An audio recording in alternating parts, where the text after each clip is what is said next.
Hi students, welcome to another video of Smartly Learn. In this video, let's find the solution for the 11th question in exercise 5.3. Find dy by dx given y is equal to cos inverse of 1 minus x squared by 1 plus x squared. So first we will make a substitution. X is equal to tan theta. So let's see how y gets modified because of this. So y is equal to cos inverse of 1 minus tan squared theta, the whole thing by 1 plus tan squared theta. Now we know that 1 minus tan squared theta by 1 plus tan squared theta is cos 2 theta. So let's make this change. So y is equal to cos inverse of cos 2 theta. So this means y is actually equal to 2 theta.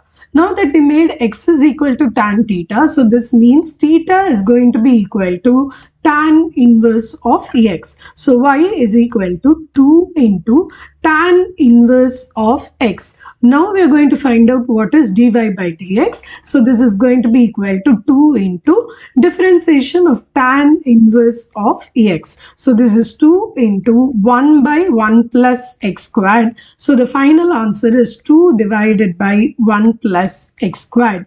In the next video, we will find the solution for the 12th question in this exercise. See you in the next video. Bye.